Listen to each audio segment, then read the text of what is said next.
Bueno, pues vamos a empezar ya con esta primera mesa redonda y primera actividad, charla, encuentro con autores de las 25 Jornadas Internacionales del Cómic de Avilés.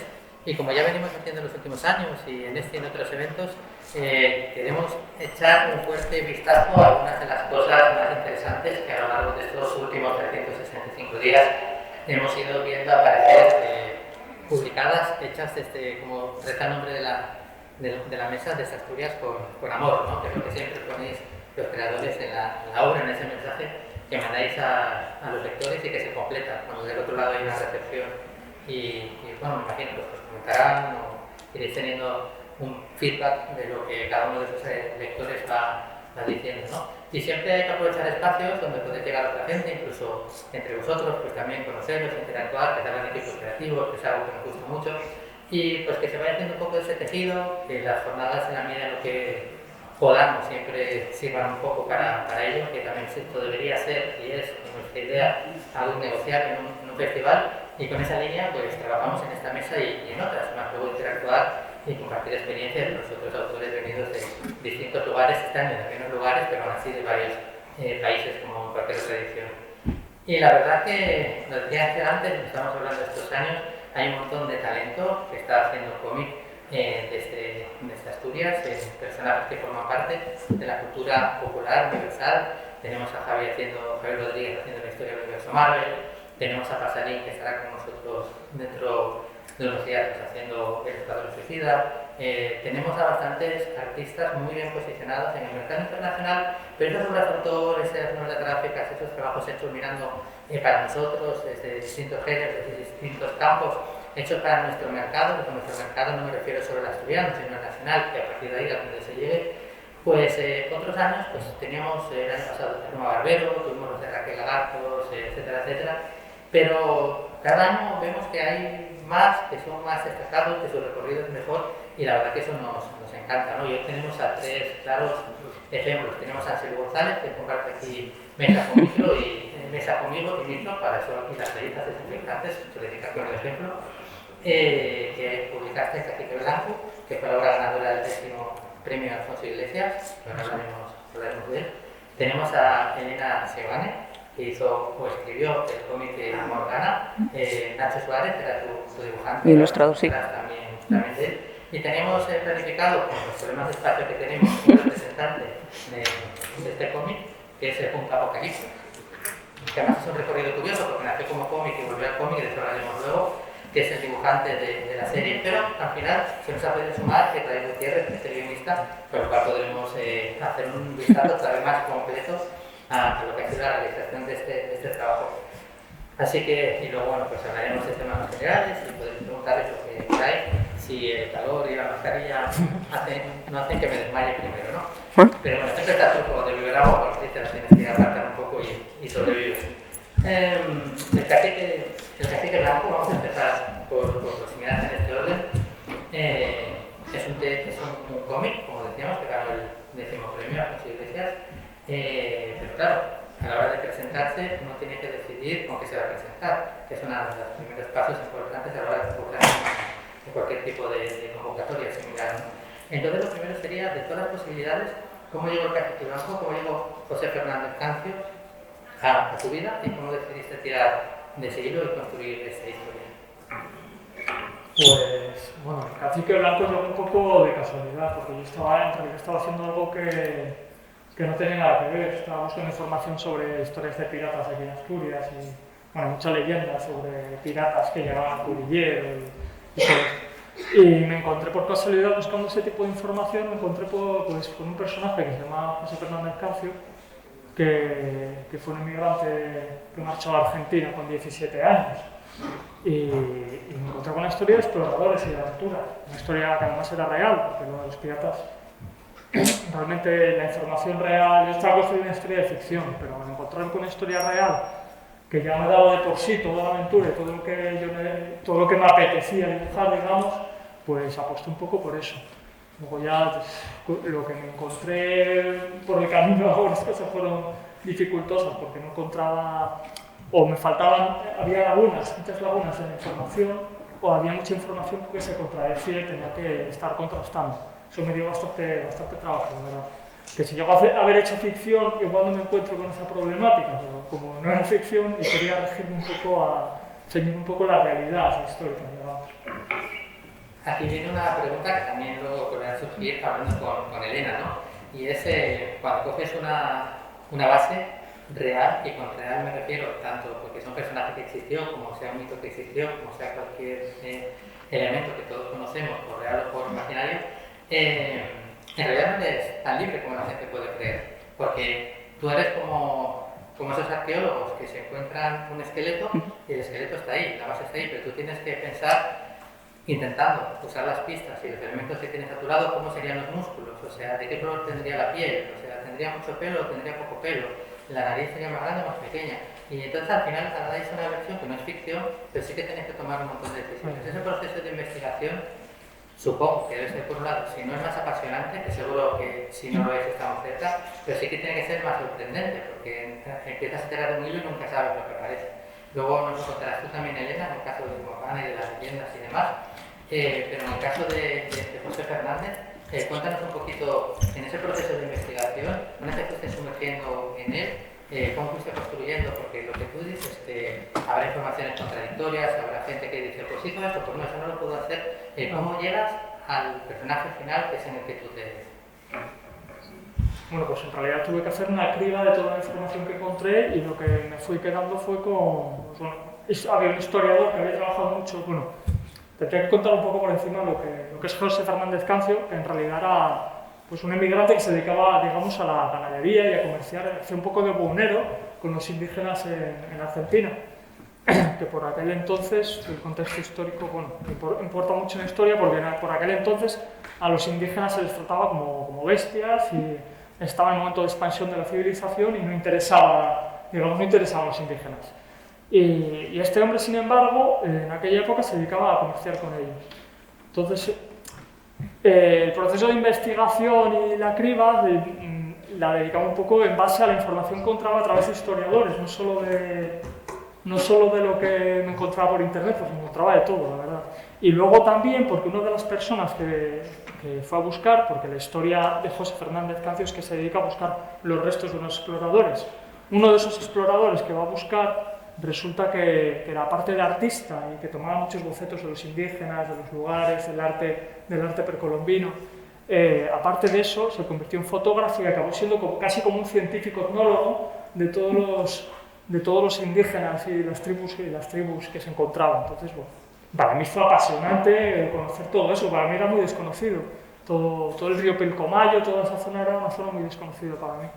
Y bueno, pues sí que fue tedioso y me dio mucho trabajo, pero sí que me llenaba de alguna manera y fue una parte casi más importante que hacer el cómic, porque para mí fue todo un descubrimiento.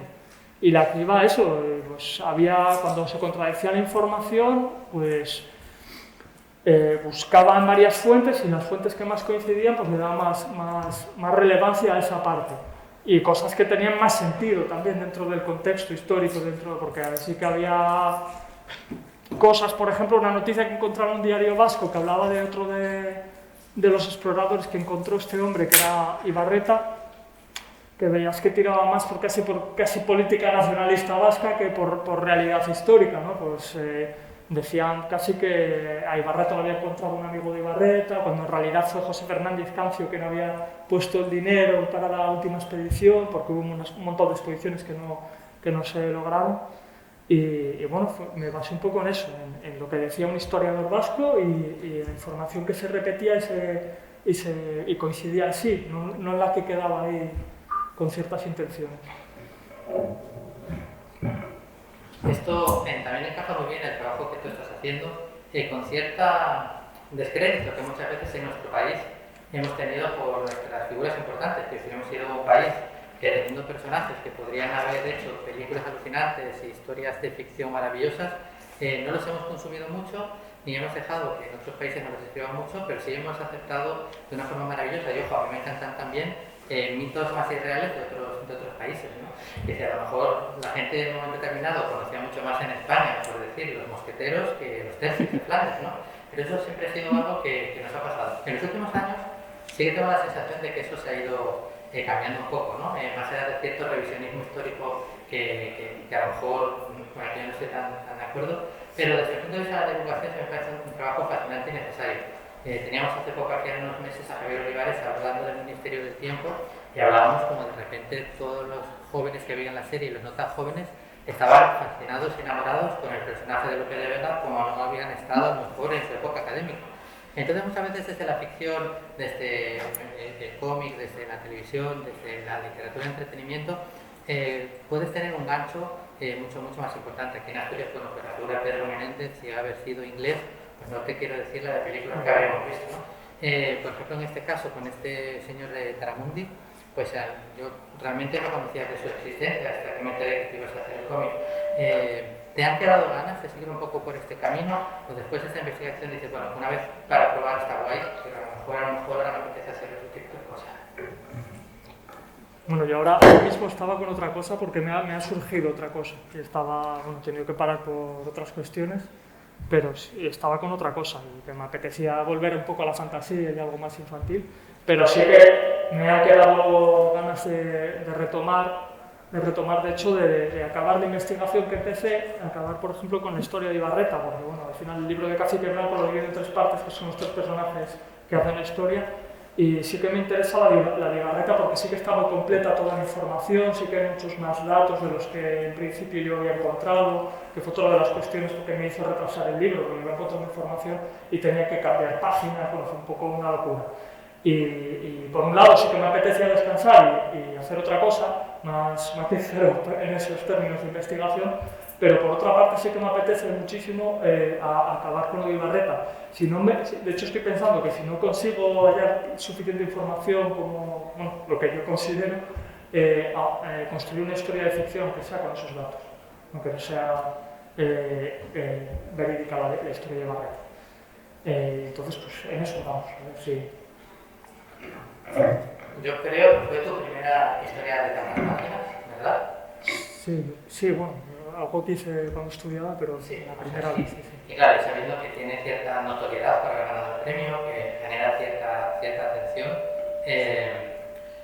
¿sentiste eso de lo que hablan los autores en su primera obra larga en un momento determinado intermedio? Casi siempre más cerca al final que del principio, porque así como que jode más de Dios mío, no me está quedando como quería, esto es una mierda. Y luego, o realmente como sí que tienes un montón de páginas realizadas, te sentías seguro, porque en realidad, una vez encontraste el estilo, sí que lo consigues mantener muy homogéneo, sin que se note de la primera página a la última, pues digamos eso, ¿no? Que a veces pasa en una primera obra larga, no quieres joder, lo tenía que haber hecho así desde el principio, redibujo o no redibujo. En realidad, en ese sentido, la experiencia sí te hace ser maduro, pero tuviste ese momento de duda.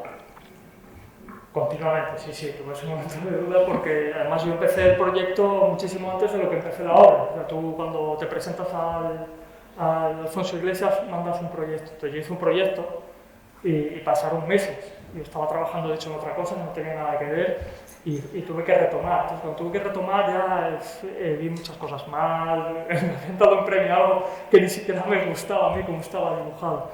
Y entonces intenté, según estaba acabando el libro, cuando ya tenía ya todo planificado y estaba acabando las páginas, intenté rehacer todas las anteriores que estaban mal. Y algo que también iba tratando yo de convencer a la consejería que me diese más tiempo y no conseguí cambiarlas todas. Y me queda esa espina ahí de, vaya, ahora que lo estoy haciendo bien, ahora que he conseguido un estilo que creo que queda bien para el libro, no voy a poder dejarlo como yo quiero.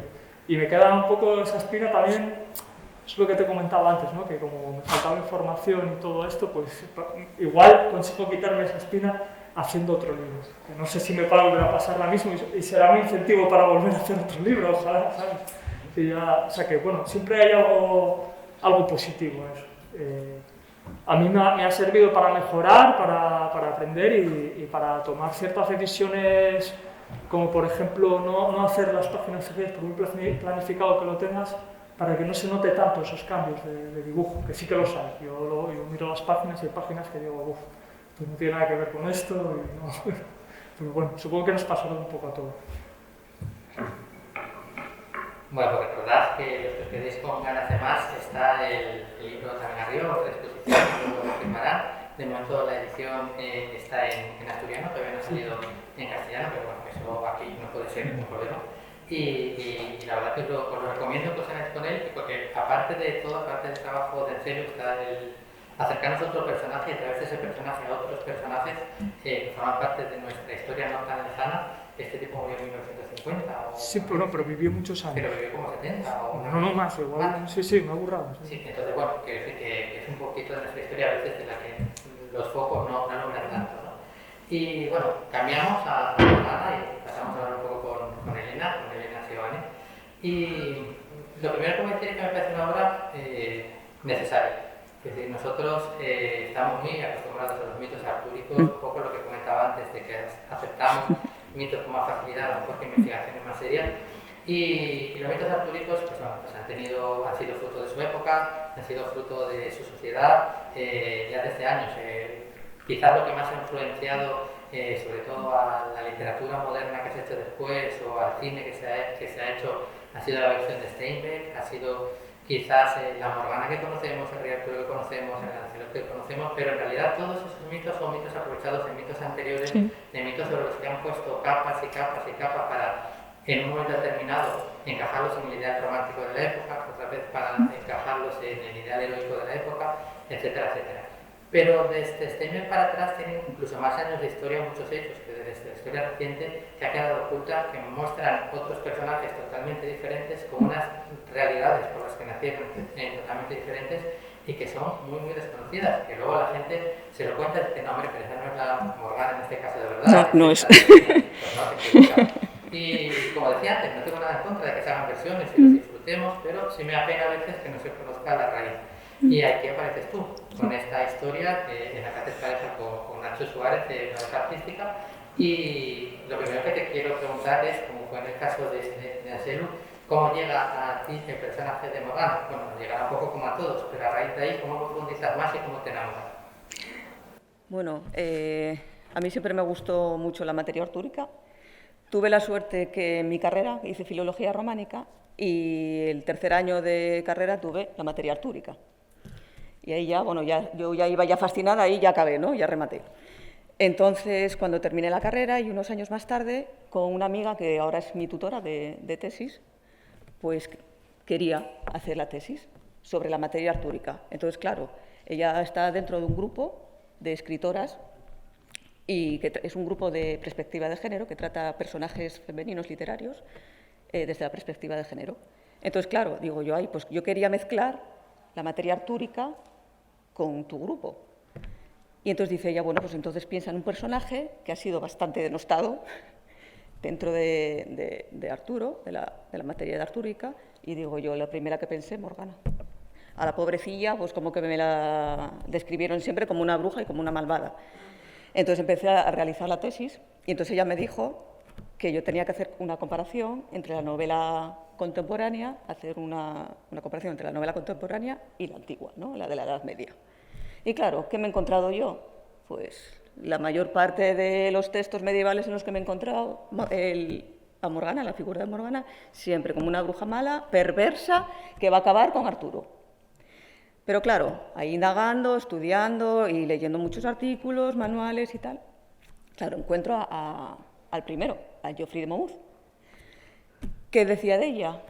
Que era una mujer muy sabia, mayor, era la hermana mayor de nueve hermanas, y se dedicaba a dar clases de matemáticas y tenía muchos conocimientos también de medicina, porque claro, en aquella época pues las mujeres se dedicaban un poco al conocimiento de las plantas y los remedios que podían obtener para salvar o para curar enfermedades, ¿no?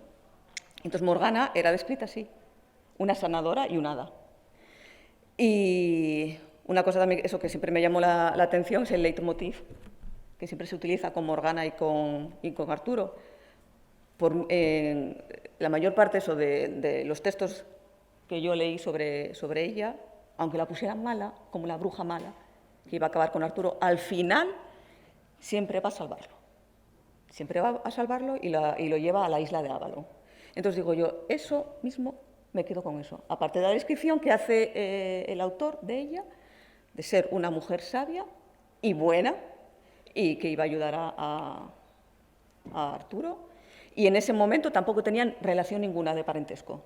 Es hasta unos autores más adelante en el que ya hace una relación entre Morgana y Arturo de hermanastros, ¿no? Pero hasta ese momento simplemente ella era una hada que iba a ayudarlo y lo iba a llevar a la isla de Avalon para curarlo no solo espiritualmente, o no solo físicamente, sino también espiritualmente, para ser el nuevo líder del pueblo, ¿no? Entonces, pues a raíz de esto yo tomé esa versión.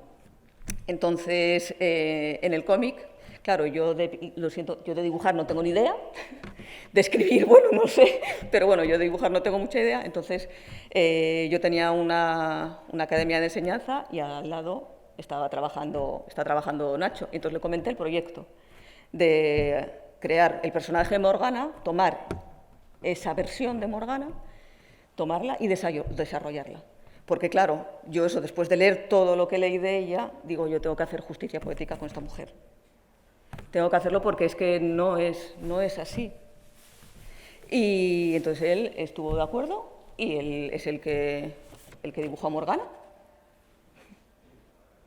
Y ya veis, no es ninguna bruja y malvada porque normalmente, claro, cuando se le describe a Morgana es con unos rasgos así de pérfida, ¿no? Y sin embargo, ya no, esta es Morgana, la Morgana del cómic. Y entonces, claro, yo hice una ruptura total, no solamente pues con la versión que se tiene de Arturo o de Morgana, ubiqué el cómic en Asturias, lo hice muy patriótico. No sé, quise romper un poco con todo. No es ni cómic ni novela gráfica, eso es un estilo un poco personal. Digo, ya que rompí con una cosa, rompo con todo. Y nada, esto es lo que yo, más o menos, por donde salió la idea de Morgana. Es curioso el poder de la ficción, ¿no? A lo mejor mucha gente, como vio la serie de Yo Claudio, y todo es muy riguroso, el entorno, lo demás, dice, bueno, pues evidentemente yo sé perfectamente que Julio César tenía un criado que se llamaba Claudio, cuando evidentemente no lo tenía, ¿no? Y esto de muchas veces de novela histórica, entre los límites entre la ficción y la novela histórica, te dicen que si tú adornas mucho el dato, pues que le das una verosimilitud. Si tú dices 1000 elefantes salieron de Cartago rumbo a Roma, dices, bueno, pues dices 1000 elefantes salieron rumbo de Cartago, fila de a 4, con ribetes dorados, cada uno lleva Sí. una lanza. Hostia, pues esto es que es así, ¿no? Entonces, yo cada vez decía que es necesaria que cuando se suman elementos a una historia y tapan un poco el rollo básico, también a veces está muy bien, haciendo el trabajo inverso de lo que hablaba antes con el Seru, quitarle muchos de los músculos, muchos de los tendones y pensar si pueden estar equivocados o si esa persona pudo haber sido de otra forma. Y en ese sentido, más allá de lo que dices que es novela gráfica, es algo que consigues perfectamente. Yo no sé si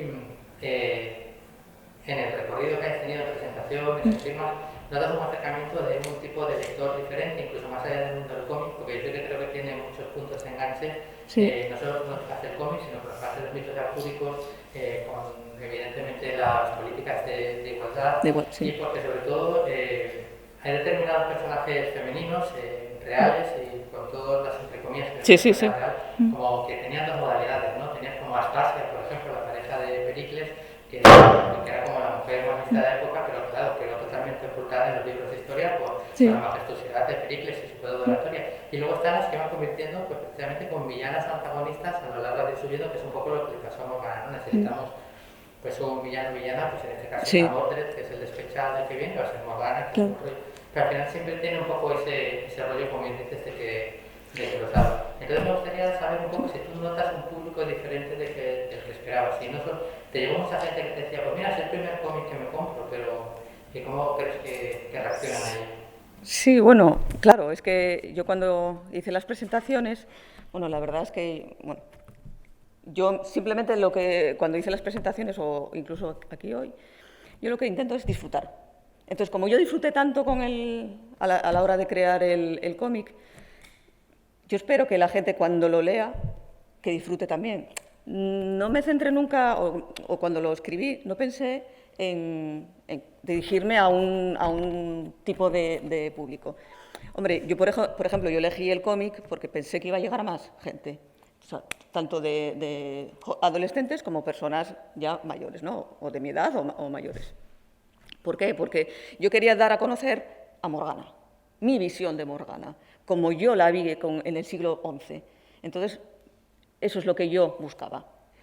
Y claro, la ruptura esa que hablamos, de la que hablamos todos, ¿no? O cuando rompí yo también esto, o la visión de ella, claro, pero es que a Morgana siempre la opusieron, Morgana contra Arturo. ¿Por qué? Porque Morgana representaba la tradición celta y Arturo era el cristianismo.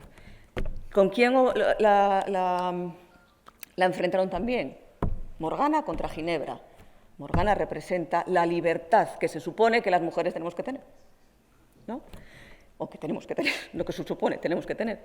Y Ginebra es el sujeto pasivo, es decir, que va a decirle siempre amén a lo que Arturo dice, ¿no? Y entonces, lo siento mucho, pero yo a Arturo aquí lo pongo un poco de malo, un poquito. Pero a la vez, eso, yo hago oposición, pero yo hago oposición entre el mundo de Morgana y el mundo real. El mundo de Morgana es, para mí, como debería ser mi mundo utópico. Es el de la sororidad, el de la igualdad, el que todos somos iguales, el que todos tenemos que tener las mismas oportunidades. Entonces, ahí tanto hombres y mujeres son iguales. Y, por ejemplo, Mordet, que lo has comentado antes, es uno de los discípulos de Morgana. Y es, bueno, Tristán también. Porque Tristán también, cuando lees los textos sobre él, también es un personaje, aunque sea masculino, también fue bastante denostado el pobre. Y entonces, eso, suelo poner algunos personajes masculinos también dentro del mundo de Morgana, dentro de mi mundo utópico. Y después está, en el mundo real, está Arturo y Ginebra, que yo describo una situación de maltrato, y pongo también a Merlín, pero Merlín simbolizando la sociedad patriarcal.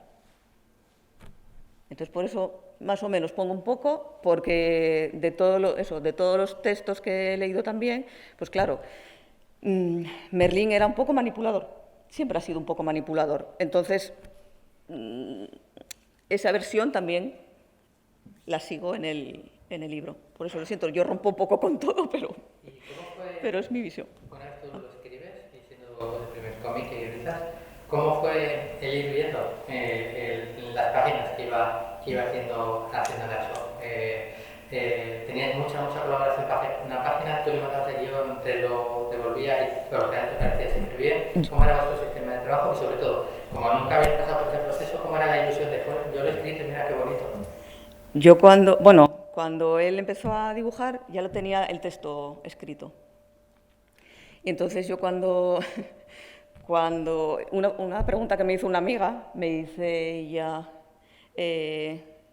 ¿tú ya tienes el esquema hecho de lo que vas a escribir? O el personaje te van diciendo. Y entonces, claro, digo, yo en ese momento no supe qué contestar. Y entonces hasta el momento que me puse a escribir, porque no escribía, a lo mejor no lo escribía todo, sino a lo mejor un día escribía un poco, depende, claro, como estés en ese momento de inspiración, claro. Supongo que vosotros os pasará lo mismo, ¿no? Y entonces, claro, digo yo, me ponía música, me encerraba en mi habitación y cerraba los ojos y en ese momento era ella la que me decía. Ella era la que me guiaba cómo seguir. Entonces yo vivía esos momentos y los escribía.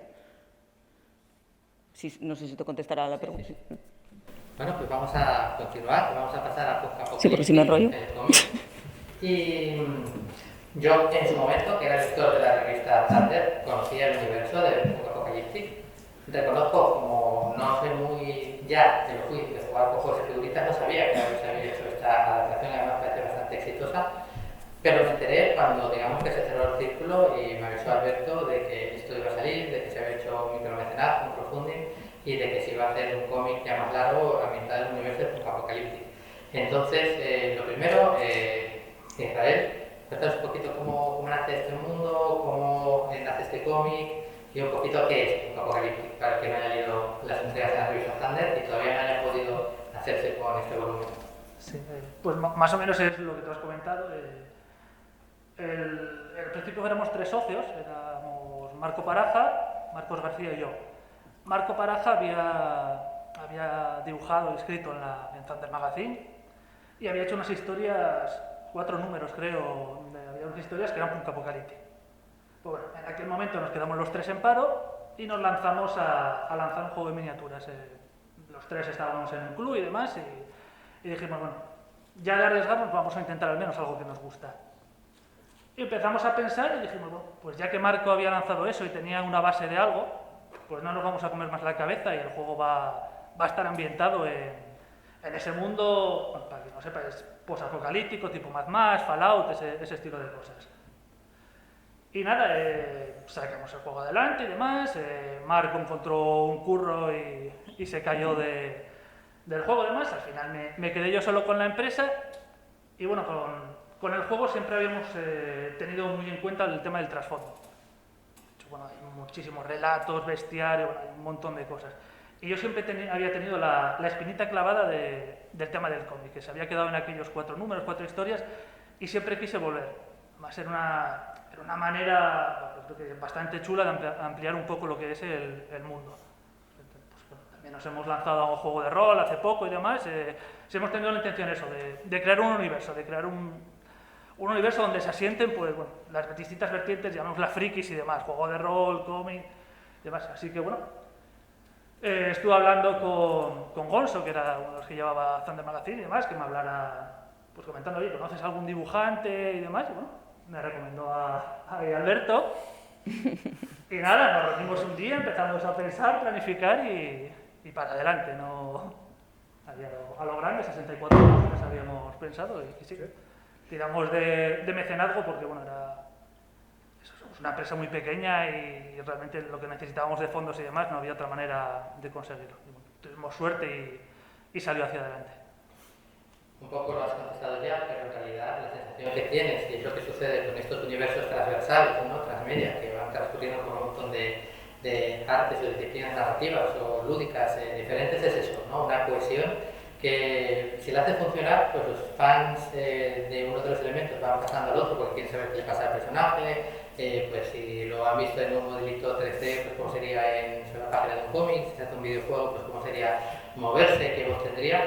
Pero es un equilibrio difícil de mantener, porque claro, cada medio tiene su propio lenguaje, tiene sus propias características, lo que a lo mejor funciona perfectamente en uno o en otro, pero lo que siempre es común es precisamente el trasfondo.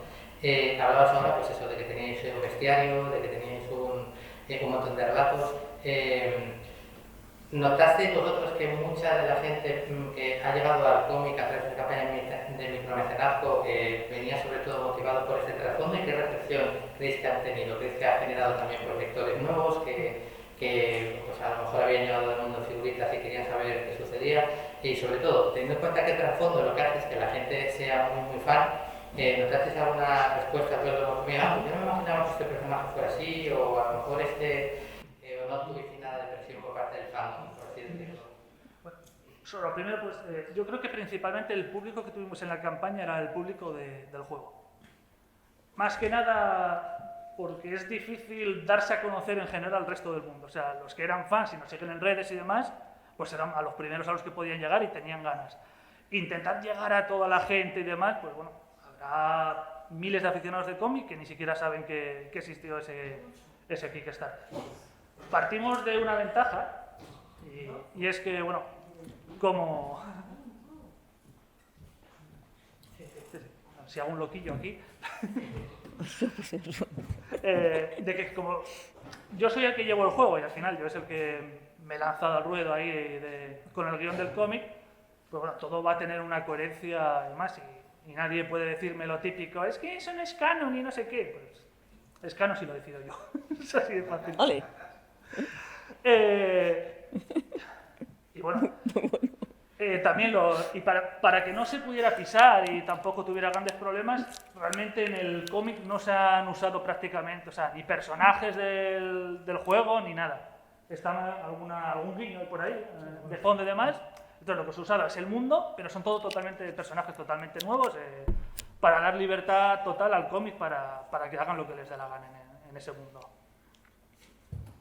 Bueno, pues conociendo, que además compartimos algún trabajillo juntos, las enormes capacidades de Alberto, no me sorprende para nada el excelente resultado final, pero es que además creo que ha sido una historia importante porque la primera vez que te enfrentabas a tanto número de páginas que era todavía como una barrera que había por ahí todavía pendiente, pero por otro lado porque tiene todos los elementos que yo creo que además hacen lucir, ¿no? Planos generales llenos de cosas, donde te como personajes, pero que funcione todo muy bien, que eso siempre te queda estupendamente.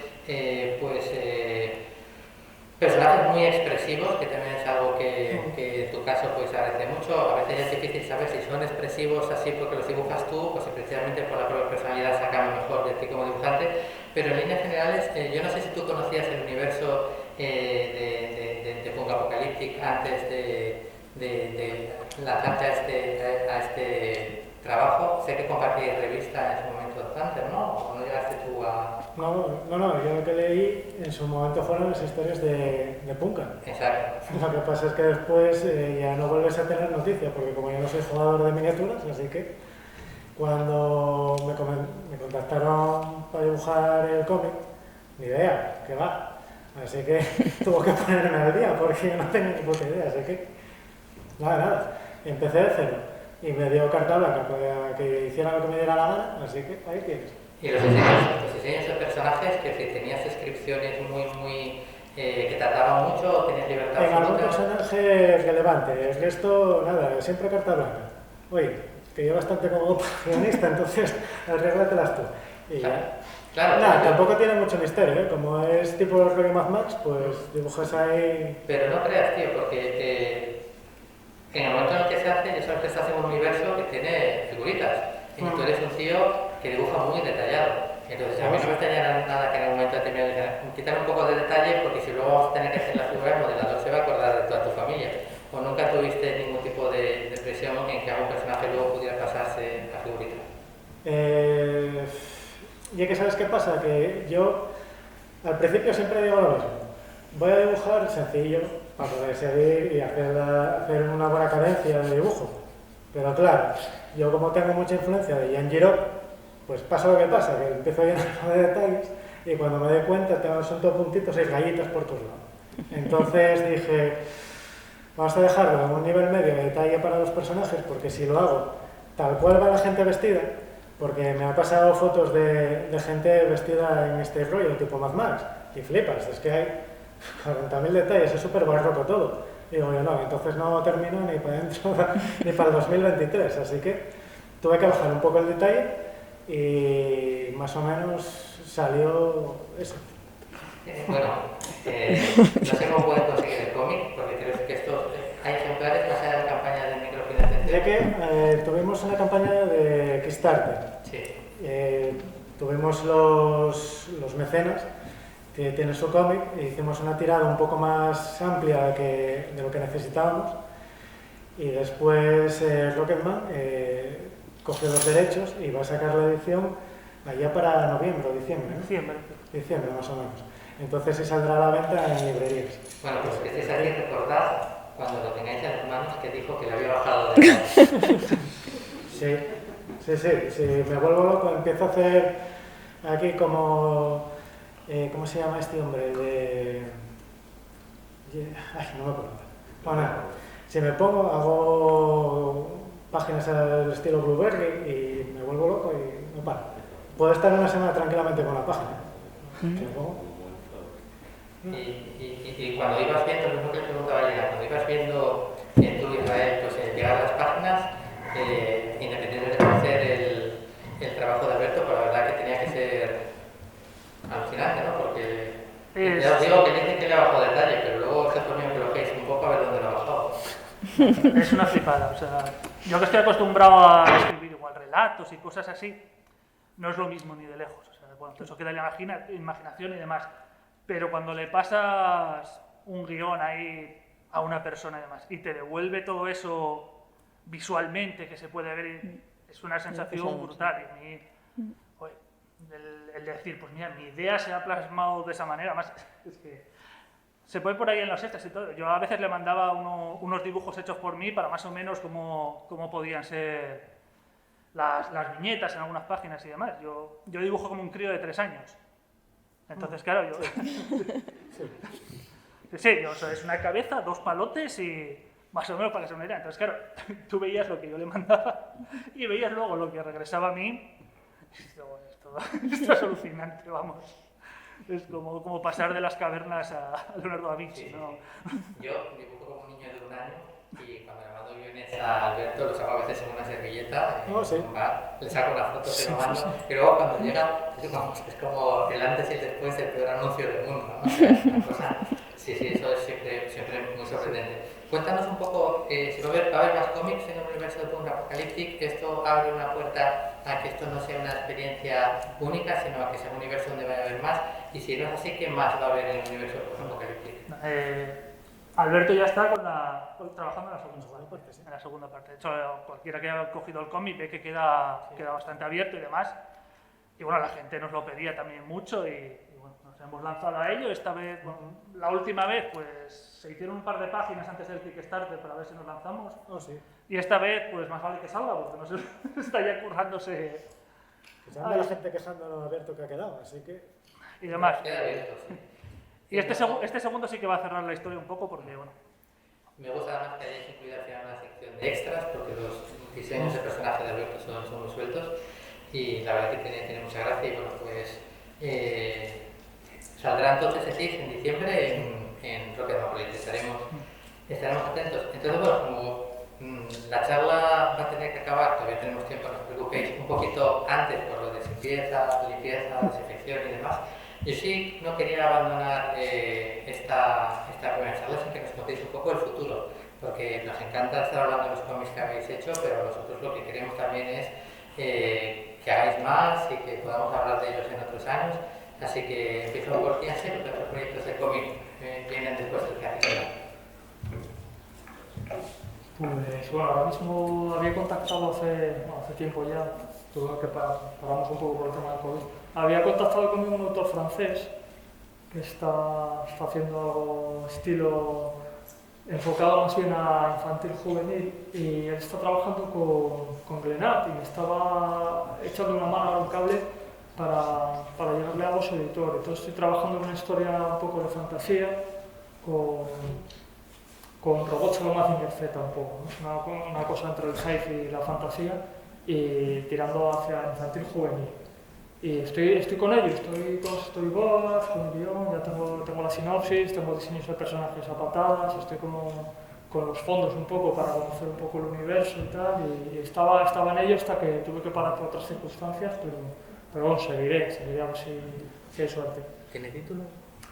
De momento tengo el nombre del personaje que es Hack y poco más. En ello estoy. Y este chaval que se llama Marco Lataste me echa una mano de vez en cuando, le enseño diseños, me lío un poco porque como él ya está trabajando también en una serie con ellos, pues bueno, pues lo tengo ahí un poco de guía, porque también enfrentarme a un editor de fuera y un editorial tan grande y tal, yo no sé en qué va a acabar la cosa, pero bueno, el proyecto va a estar ahí. Si no solo de una manera, procuraré que salga de otra. Y en tu caso, Elena, que creo que además tienes varios.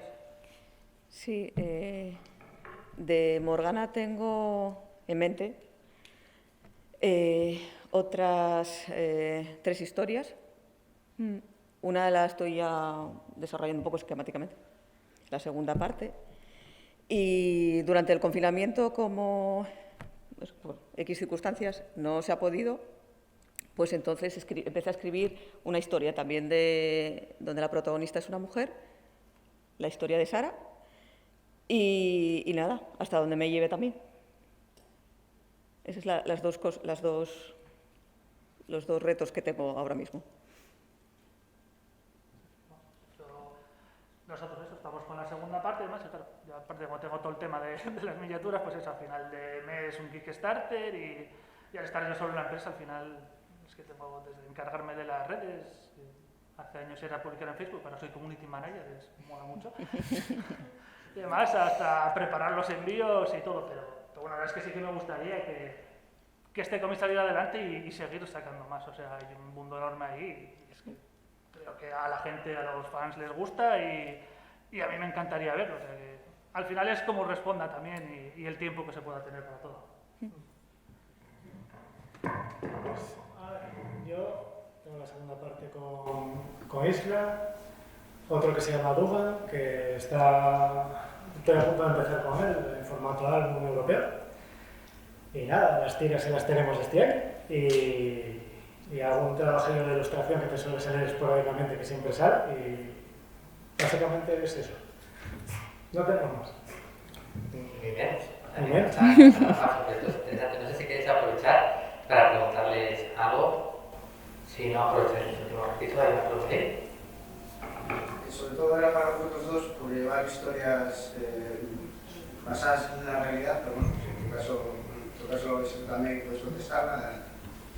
La cosa es que llegado un momento cuando estás escribiendo una historia basada en hechos reales y hay una serie de huecos que hay que rellenar, ¿cómo decides qué vas a poner, cuál va a ser la solución final? ¿Cómo rellenas esos huecos? ¿Cómo decides que ese fin de semana que no se sabe nada del personaje se fue a la playa? ¿Cómo lo haces? Bueno, yo directamente no lo hice. Puse los datos que tenía y bueno, había, de hecho, hay saltos temporales en el cómic, pero bueno, me interesaba más cumplir con la historia real porque es una historia desconocida. Digamos, si yo contara una historia que ya igual hubiera hecho más ficción, pero como es una historia tan desconocida es como que sentía la obligación, digamos, de contar lo que había pasado. Sí que es evidente que se acaban tergiversando las cosas porque no has estado ahí, no lo has vivido, y entonces lo cuentas a tu manera, ¿no? Según la información que tienes. Pero bueno, yo evité prácticamente eso.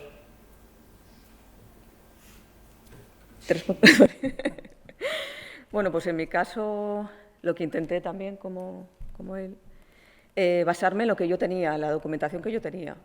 La historia que cuento, bueno, claro, quitando, por ejemplo, el mundo de Morgana, un poco lo creó ella también con El Valle sin retorno.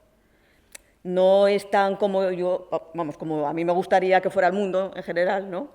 Pero el mundo que ella había creado, El Valle sin retorno, era un mundo donde la mujer era libre en aquella época. Estoy hablando de la Edad Media. Entonces yo un poco me basé en eso. Después, claro, en el mundo real en el que vive Ginebra y Arturo, tampoco difiero mucho de la situación, porque también tomé un poco por qué Ginebra estaba en esa situación. Expliqué un poco los problemas que había tenido el padre de Ginebra, por qué Ginebra era la mujer de Arturo, por problemas que tenía él de juegos. Es como, en vez de castigar al hombre, en este caso al padre, a quien castigaba era a la mujer. Yo tengo un problema como hombre, y entonces, en vez de recaer en mí el castigo, recae en mi hija. Y entonces Arturo lo que hizo fue tomar a Ginebra como esposa, como castigo, por las deudas que tenía el padre. Entonces, todo eso que yo me documenté, claro, para hacerlo, intentar, por lo menos, siempre intentar, claro. También coges la visión un poco de la que tienes ahora, ¿no? La subjetiva, la que tienes ahora, o lo que se ha vivido, ¿no? Las experiencias de cada uno. Pero intento, por lo menos, seguir un poco lo que hasta ese momento me había leído, vamos. Intenté también documentarme, eso, para no romper demasiado con la realidad de esa época, vamos. Lo intenté, por lo menos,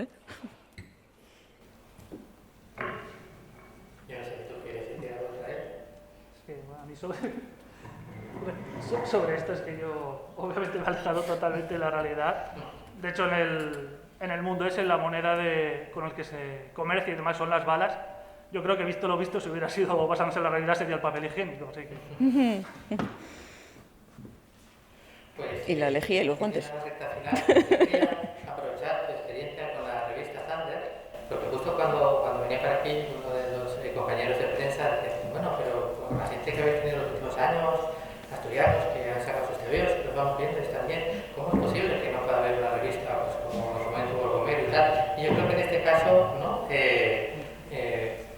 Poca gente mejor que los que estuvisteis en Thunder para explicar quizás ahora ese formato, que a lo mejor ya puede estar en desuso, porque el formato al final también marca un poco mucho las historias que se hacen.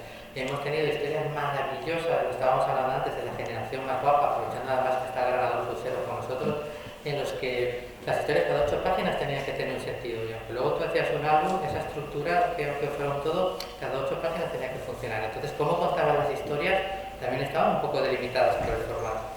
Cuando ahora pues, puedes hacer una novela gráfica y a lo mejor te da igual que tenga, entre comillas, te da igual 120 que 160 páginas, pues desarrollas otro tipo de historia o la desarrollas de una manera distinta. Pero vosotros creéis que el formato revista, bajo vuestra experiencia, se fue para no volver, que en los tiempos que corren ahora mismo ya no puede funcionar, o creéis que realmente sí, pero que todavía no ha llegado a la puesta de cada? Yo creo que el formato revista está bastante acabado, porque las que hay a duras penas se mantienen, la Chul quizá, y ahora lo que se lleva son todo integrales, álbumes o obra contundente en páginas.